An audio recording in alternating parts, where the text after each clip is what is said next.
हिंदू समाज से आता हूं तो मैं कई हिंदू इलाके में भी घूमा और कई हिंदू भाइयों ने इस बात को बोला है कि देखिए हम बोलेंगे नहीं, लेकिन हमें मालूम है कि इस बार जो है जो सहानुभूति वोट जो है सफीउर रहमान साहब के साथ है वो कपिल मिश्रा भाजपा नेता कह रहे हैं कि ये सब दंगाई हैं। आप भी तो हिंदू हैं, आपको नहीं दिख रहे हैं दंगाई है दोनों? देखिए मैं एक पढ़ा लिखा हिंदू हूं, मैं बीजेपी सर्टिफाइड हिंदू नहीं हूं। पहला शब्द उनके नाम का है शिफा उर रहमान साहब का शिफा शब्द, उसका मतलब होता है कि जो है बुराई का खात्मा करना, बीमारी का खात्मा करना। तो ये बीमारी जो जहर जो फैलाने का काम करते हैं, ऐसी पार्टियां जो है उनको खात्मा करने के लिए हमारे जो है आए हुए हैं। केजरीवाल मुसलमानों के मुद्दे पे तो बोल ही रहे हैं, अमनतुल्ला खान भी बोल रहे थे, जरूरत क्यों पड़ गई आप लोग? कहाँ वक्फ बोर्ड पे कुछ बोल रहे हैं? कुछ भी तो नहीं बोला उन्होंने। और आज बहुत लंबी लड़ाई हम लोग को लड़नी है और सीए एनआरसी की लड़ाई को लड़ने वाला जो जेल गया, लोगों के अंदर एक खौफ पैदा किया गया कि आप ऐसा विरोध नहीं करिए। तो एक उदाहरण ये स्थापित होगा और वक्फ बोर्ड की लड़ाई बहुत मजबूत लड़ाई हम लोग को लड़नी है। ओखला में क्या होने वाला है इस बार? देखिए ओखला जो है एक क्रांतिकारी फैसला देने जा रही है। क्योंकि मैं हिंदू समाज से आता हूं तो मैं कई हिंदू इलाके में भी घूमा हूं और कई हिंदू भाइयों ने इस बात को बोला है कि देखिए हम बोलेंगे नहीं, लेकिन हमें मालूम है कि इस बार जो है जो सहानुभूति वोट जो है सफीउर रहमान साहब के साथ है वो उनकी जीत पक्की। हम बोल नहीं सकते लेकिन हम वोट उन्हीं को देंगे। एक सहानुभूति है उनके अंदर। तो ये बात शायद आप जाए या कोई मुस्लिम समाज का जाए तो नहीं बोल रहे होंगे, लेकिन मेरे कई हिंदू भाई रिलेशन में भी कई लोग इस इलाके के वोटर है, उन्होंने मुझे बताया है कि चुनाव एक तरफा जो है, एक तरफा इस बार, चूंकि ये किसी पार्टी का वोट नहीं है, चुनाव नहीं है और ना हमें सरकार बनाना है ना बिगाड़ना है, हम एक उदाहरण स्थापित करना चाहते हैं। ऐसे तमाम लोग जो बिना किसी गलती के उन केवल मुस्लिम होने का जो है सजा भुगत रहे हैं कि सीए एनआरसी अपने हक की लड़ाई को लड़ने का संविधान उनको शक्ति प्रदान करता है, उनको अनुमति देता है, लेकिन ऐसे तमाम लोग जिनको जो है आरोपित बना करके जेल में भेजा गया है और सालों साल वो जेल में है, उन्हें कोई पूछने वाला नहीं है। ये दो लोगों की लड़ाई लड़ करके हम लोग पूरे देश में ये मैसेज देना चाहते हैं कि आपकी लड़ाई लड़ने के लिए MIM है, चाहे वो मुस्लिम समाज से हो, दलित समाज से हो, किसी भी समाज से हो। और एक उदाहरण हम लोग स्थापित करना चाहते हैं कि एक हिंदू का लड़का जब मुसलमान भाई की लड़ाई लड़ेगा और एक मुसलमान भाई जब हिंदू की लड़ाई लड़ेगा तो एक खूबसूरत हिंदुस्तान हम बना पाएंगे। और अगर इसको नहीं संभाला गया तो देश हमारा सिविल वार की तरफ चला जाएगा। लेकिन राणा जी ये कह रहे हैं आप, लेकिन कपिल मिश्रा भाजपा नेता कह रहे हैं कि ये सब दंगाई हैं। आप भी तो हिंदू हैं, आपको नहीं दिख रहे हैं दंगाई है दोनों? देखिए मैं एक पढ़ा लिखा हिंदू हूं, मैं बीजेपी सर्टिफाइड हिंदू नहीं हूं जो अंधभक्त की तरह। तो शुक्र है कि जो अभी घटना हुआ है प्रयाग में कुंभ के मेला में, उसमें मुसलमान भाई नहीं गए थे और अभी भी साजिश हो रही है कि कैसे उसको जो है हिंदू मुस्लिम का रूप दे दिया जाए। कोरोना जैसे सेंसिटिव मैटर में तबलीगी जमात को लेकर के जो घटिया और घिनौना काम अरविंद केजरीवाल जी ने किया अपने बिग बॉस के कहने पे, तो कहीं ना कहीं ये दिखाता है कि कितनी घटिया और कितनी घिनौनी सोच है आपकी। मुस्लिम समाज का उतना ही अधिकार है। आज इंडिया गेट में चले जाइए, जितने शहीदों का नाम है ना उसमें कई गुना अधिक मुसलमानों का है। बनस्पत जो है उनकी जनसंख्या हम लोग के मुकाबले कम है, लेकिन तो भी इंडिया गेट में जाकर के देखिएगा तो कहीं हजारों की संख्या में मुसलमान भाइयों का नाम वहाँ। लेकिन सवाल अमनतुल्ला खान जो सिटिंग विधायक वो कह रहे हैं ये ओवैसी के लोग बाहर से आकर के यहाँ ओखला में उद्यम मचा रहे हैं। ये लोग बाहर के लोग हैं, इनसे कुछ नहीं होगा, चुनाव होगा सब चले जाएंगे। तो वो भाई साहब इसी विधानसभा के हैं क्या? वो भी तो बाहर के हैं, वो भी तो बाहर से आए हुए हैं। और ये लोकतंत्र जो है सबको अलाउ करता है, सबको परमिशन देता है कि आप चुनाव लड़ सकते हैं। और जो है शक्ति कपूर का नाम उसको मिला ही है और देखिएगा फिल्म अब अंतिम दौर में है। शक्ति का जो भी विलन होता है फिल्म का, शुरू में जो है फर्स्ट हाफ में बड़ा माने ताकतवर होता है, लेकिन अंत में उसकी खूब धुलाई होती है। तो अंत का समय आ गया है।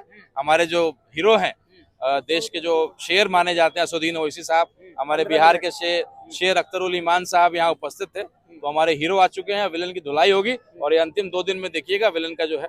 लेकिन लोग कह रहे हैं कि फिल्म फ्लॉप ना हो जाए। बिल्कुल नहीं, ये दर्शकों का भीड़ देखा था आपने? मैंने टिकट अगर हमने बेचा होता 1-1 हजार में भी तो टिकट लेकर के लोग यहाँ आते। तो ये नेचुरल भीड़ था, ये बुलाया हुआ भीड़ नहीं था। तो ये दिखा रहा है ये जो इमोशनल अटैचमेंट हो चुका है। और जो हमारे यहाँ के उम्मीदवार हैं उनका उर्दू में जो नाम है सफी साहब, तो जो पहला लेटर है उसका अर्थ मुझे नहीं मालूम था, तो मैंने ऐसे ही गूगल पर सर्च करने का कोशिश किया तो मैंने बड़ा खूबसूरत उसका मीनिंग देखा कि भाई किसी बीमारी से निजात पाना, किसी बीमारी का शिफा। तो जो पहला शब्द उनके नाम का है शिफा उर रहमान साहब का शिफा शब्द, उसका मतलब होता है कि जो है बुराई का खात्मा करना, बीमारी का खात्मा करना। तो ये बीमारी जो जहर जो फैलाने का काम करते हैं, ऐसी पार्टियां जो है उनको खात्मा करने के लिए हमारे जो है आए हुए हैं और जेल से पेरोल पे आए हैं। और इंशाल्लाह चुनाव जो है 8 तारीख का रिजल्ट आएगा और वो सब आएंगे, हम लोग उनके स्वागत में खड़े रहेंगे। और पूरा देश, ऐसे तमाम लोग जो जेल में नाउम्मीद होकर के बैठ गए हैं कि अब हमारा कोई लड़ाई लड़ने वाला नहीं है, उन सब के लिए एक उम्मीद के रूप में शिफाउल रहमान साहब खड़े होंगे। हमारे मुस्तफाबाद के जो हमारे उम्मीदवार हैं ताहिर हुसैन साहब एक उदाहरण स्थापित करेंगे। और हमारा बिहार का चुनाव, इस चुनाव के बाद अगला चुनाव हमारे विधानसभा का है। यहाँ ये ट्रेलर है और पूरी फिल्म हम लोग बिहार में दिखाएंगे। लेकिन आप एक MIM के हिंदू नेता है, लेकिन मुसलमान यहाँ के समझ नहीं पा रहे हैं क्यों आप लोगों को। वो कह रहे हैं कि वोट काट रहे हैं, आप लोग बीजेपी का साथ दे रहे हैं, आप वैसी का साथ दे रहे हैं हिंदू होकर के। मुसलमान यहाँ कर रहे हैं कि वैसी बीजेपी का काम कर रहा है। पुरानी ऐसी बात नहीं है जो आप अपने आप से बोल लो। मैं क्या बोलता हूँ, ये मुसलमान नहीं बोलता है। कैंसर है, पुरानी बीमारी है, लंबी बीमारी है, एक कीमोथेरेपी से खत्म नहीं हो सकता है। और हम जैसे हिंदू जब खड़े हो गए हैं और हम लोग भी इसके चीजों को समझते हैं। मैं जब किसी थाने में, पुलिस में जब किसी मुसलमान भाई की पैरवी करता हूँ तो उधर से रिप्लाई आता है किनके चक्कर में पड़े हुए, गलत शब्दों का उपयोग करके। तो एक जहर है ये, जो ऑफिसर्स भी बैठे हुए हैं जो हिंदू समाज के, चूंकि एक जो फैशन और एक जहर बना जो फैलाया है कुछ पार्टियों ने, नफरत का जो जहर फैलाया है वो विकराल रूप ले रहा है। अगर हमने नहीं संभाला तो हमारे देश के अगल बगल जो सिविल वार हुआ है वो हमें झेलना पड़ेगा। मुसलमानों की आबादी अगर कम है, हिंदू की आबादी ज्यादा है, तो नुकसान हो सकता है कि हिंदू का कम हो, लेकिन नुकसान तो होगा। तो इस लड़ाई से किसी का फायदा नहीं हो रहा है। और ये जिसका आपने नाम लिया कपिल मिश्रा, ऐसे लोगों को सजा होनी चाहिए 5 साल।